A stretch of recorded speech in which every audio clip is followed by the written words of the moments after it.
Greetings, everyone. I'm Jason Lewis, the producer of the From the Shadows podcast, and welcome to this week's episode of the Midweek Howl. As usual, we will be accompanied by your host, Shane Grove, and our very own resident skeptic of the crew, the theozarkhowler. So without further delay, why don't we just jump right in and get this show underway? So Howler, what's the first thing you're going to do when we're not under lockdown? What's lockdown? You're supposed to be terrified by this Corvinus virus. You know what I did? I went back, as you know, I went back to work not too long ago. Oh yeah. And they got us working from home, and I actually quit this week because I was so scared that I was going to have to do something eventually. My. So when do you get your master's degree of fine arts? Sounds like something. I want to do one. I've actually applied for a program. I don't want to say what school, but I applied for a program that they're not offering anymore because it didn't work out after the first year or so. But I applied to get an MFA at a school here in the Midwest because it was, they were started advertising it. They were just offering it, and I didn't get accepted because I wasn't artistic enough. What do you mean artistic enough? It was like an application. It was like an application. Hold on a second. You had to apply. Now listen to me. Yeah. You had to apply. And I'm almost embarrassed to tell you this. Okay. Don't be. You're in the trust tree. Yeah, but I don't know how many listeners I'm going to lose when I say. Wait a second. Is that a Freudian slip? How many losers we got, or how many listeners we got? Well, I know we got 3 for sure. Us 3. So. I know because the judge doesn't even listen. I can't believe that. I know Jerry listens because he eagerly awaits for us to make fun of it. I'll tell you exactly why I think the film industry and studio system is failing right now, and it segues right into this. All right. Okay. I applied to get an MFA, and they wouldn't let me. I applied to get a master's in business, and I was allowed into that school because the business school just wanted to see my GPA from my previous coursework. Does that make sense? Yeah. Yes. That's all it was based on. Right. My GPA from previous coursework. The MFA program, they wanted me to attach art projects, which I didn't have any. Okay, I didn't have any. And I didn't get accepted because I hadn't been experimenting with art, or I hadn't been, you know how it works when you get in film or art, they've done a 3-minute commercial, or they've done a sizzle reel, or they've done ultimately when you get in grad school, even you do a pilot or write a play or something to that effect, and I had none of that. And what I wanted to just go back, they've made countless movies that played me at work, whether that be cop shows or counterterrorism shows or whatever, you know what I'm saying? So they should have just let me in. You know what I mean? I could have just showed up. You should have real experience. I was Jack Bauer. You know what I mean? Yeah. Okay. Mm-hmm. So why do I have to? I used to. I'm treading lightly here because of non-disclosures, but on my previous work, okay. But I used to sit in a surveillance van, okay.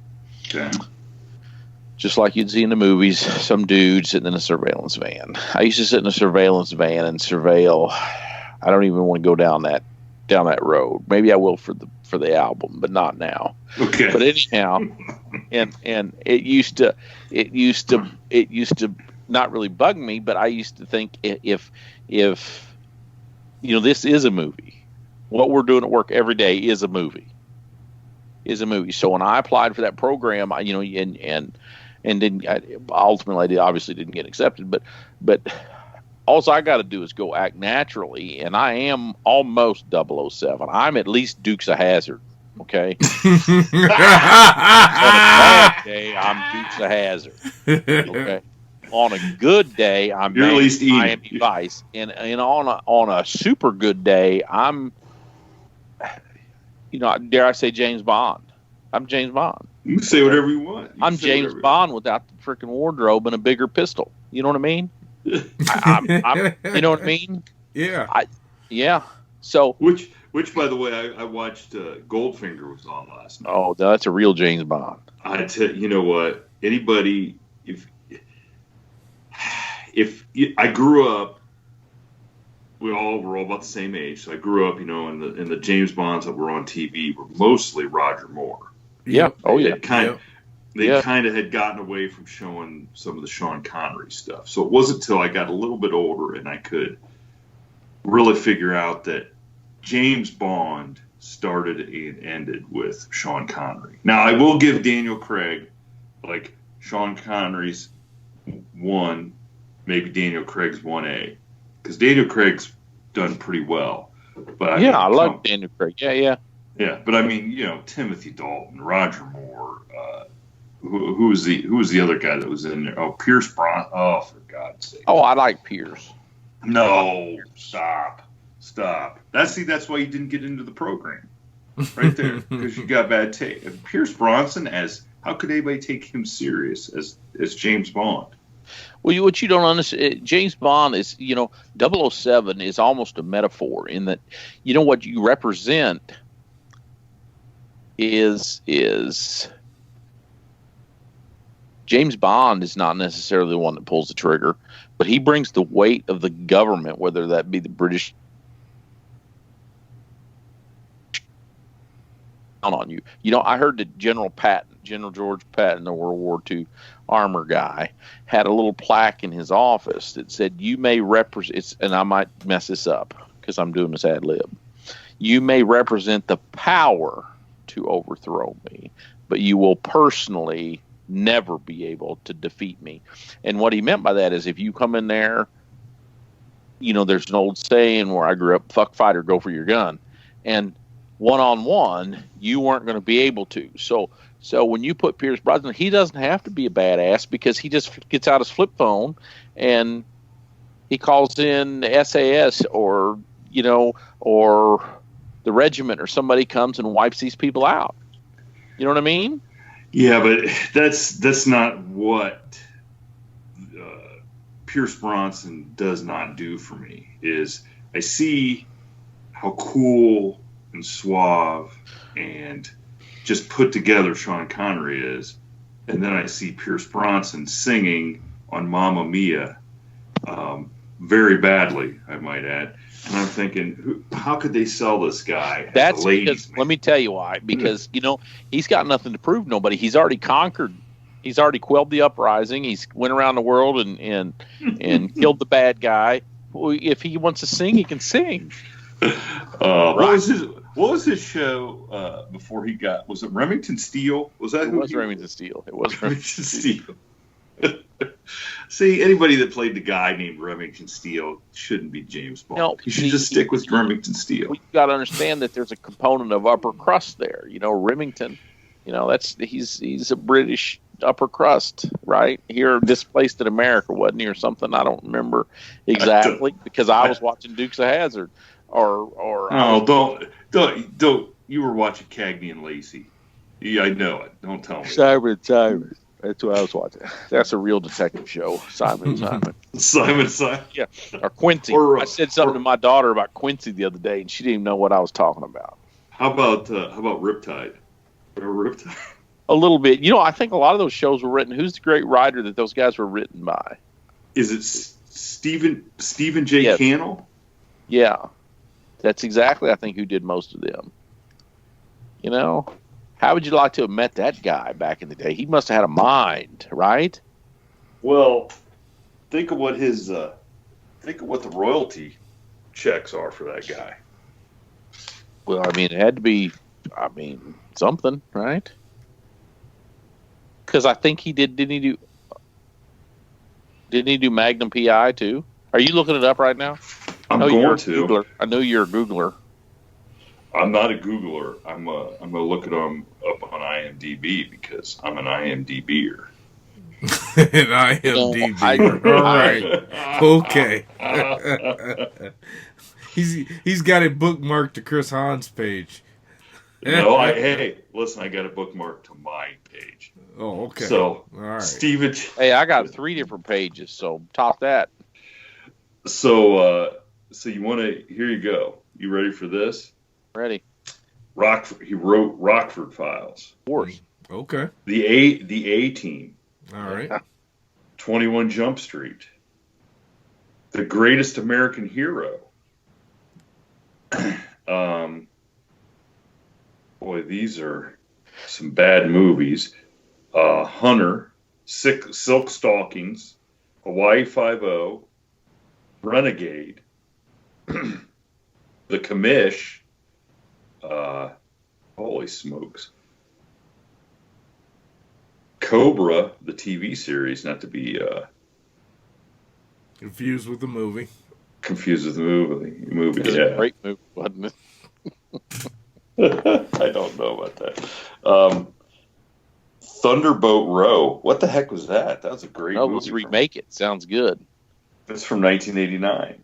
That was a great year. Probably one of the best. Sunny Spoon. Remember that TV show? Sunny Spoon. We had 3 channels where I grew up. It would know. I've never heard of Sunny Spoon. Hey, starred Mario Van Peebles. I mean, seriously, it doesn't get any more 80s than Mario Van Peebles. How about this? Hey, he wrote Hardcastle McCormick. I knew that. He wrote Riptide, The Last Precinct, Hunter. I mean, what did he not do? Stone. I don't remember Stone. Hey, this was a show I used to watch. 10 Speed and Brown Shoe. You guys don't remember that, do you? No. I remember the name, but I never watched the program. So it was a con man and an accountant, or wannabe private eyes, and the stars were. And when you think con man and accountant and private eyes, the names Ben Vereen and Jeff Goldblum certainly come to mind. Oh, especially back then, they were nobodies. Beretta. He created Beretta. I knew that too. I mean, geez, ow. Like I said, he's had a mind, right? He had to. Adam 12. Columbo. He wrote an episode of Columbo. Ironside. I mean, come on. I mean, that's just fantastic. That's a career right You know what? You made me think of something there. You said terrible movie. You as a writer realize that you're only a piece of the pie, right? You're the crust, if you will, but if they put the wrong ingredients in, cook it too long, don't cook it long enough, right? Yeah, absolutely.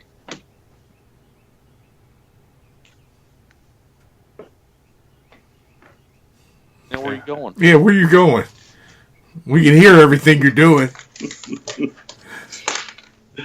Hey, you guys just keep going. Don't pay any mind to what I'm doing. So, is it really his? It's not the writer's fault. It's a bad movie. I think in some cases there's got to be something good to work with, doesn't there? I mean, not necessarily, because. Well, a guy I work with has a famous saying that I'm sure he lifted from somebody, but he always likes to say, "You can't polish a turd. All you can do is just smear it around." So maybe that's the problem with writing. You got to have something good, because the guy directing, all he can do is just smear it around a little bit. You can't polish it. So, Well, there's a certain hold on. degree of truth to that. Yeah, but at some point, doesn't the director get the ability to say, "Whoa, don't say that, say this"? yeah. Yeah, he has a little latitude there. So some directors are probably better at smearing than others, right? I would guess so. That would only make sense. I mean, I don't know. I don't know. I just hate to think that this one guy, I mean, you're the success or failure of any program. It's like an architect, right? What's that TV show, Engineering Failures or whatever? So an architect or a engineer can only draw up so much stuff, but if it's not maintained or built correctly, maybe it collapses. Just like the movie. Sort of like society has, right? Well, I don't know. I think it's just getting started. I love this lockdown. I just soon as lockdown go on forever. So, because when I go on the highway, there's not a lot of traffic. There's not a lot of people. I like it. Did we ever answer the question what we were going to do as soon as the lockdown ended? No, we never did because it never really started for us.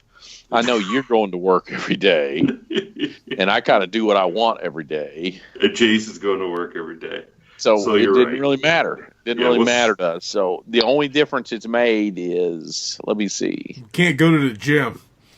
Nothing. That's a bummer. I don't go to the gym. So see, back again. Just get on the floor and do some push-ups. You know, it's resorting to that. It is. You know, I've just decided to die young. Okay. You know, when I go to the gym, when I go by a gym and I see these dudes running on a treadmill, I feel sorry for them. I say, that dude is, every step is one step closer to Alzheimer's. You know what I mean? Because and he won't remember running anyway. Yeah, that's exactly right. So they're trying to condition themselves to live forever, and their mind has only got so many miles on it. Okay. So they're going to have this great body, and it's going to be wasted at the nursing home or wherever because, you know, now I tried to look at the positive side about Alzheimer's. You can hide your own Easter eggs and you meet new people every day. But at the same time, you know, once I hit about 75, pushing 80, there's no reason to not check out because, you know, if people would just man up and die, we would have fewer problems in the world. Social Security wouldn't be broke, and people would just man up and die. Okay. So I feel sorry for you workout nuts. I really do. Well, on that note, hopefully everybody that works out that listened to us just didn't tune out and decide that they were going to change their whole lifestyle. I was worried about losing all those Alzheimer's people, the old folks we have listening, and shut me off for being mean like that. But then I thought, well, if they truly got Alzheimer's, they'll start listening tomorrow. They won't remember shutting us off. Right? Very true. Well, on that note, let's hope they remember to turn us back on next week. Ladies and gentlemen, a final word. Please visit us on our Facebook page, which is facebook.com/From the Shadows Podcast, and on our Instagram page at instagram.com/From the Shadows Podcast. You can visit our webpage at FromTheShadowsPodcast.GoDaddySites.com, or contribute to our Facebook discussion page called After the Shadows, and tweet us on our Twitter feed at twitter.com/podcast_from. Thank you for joining us, and we look forward to hearing from you all. Until next time, never shy away from the darkness or what may be lurking in the shadows. We are out.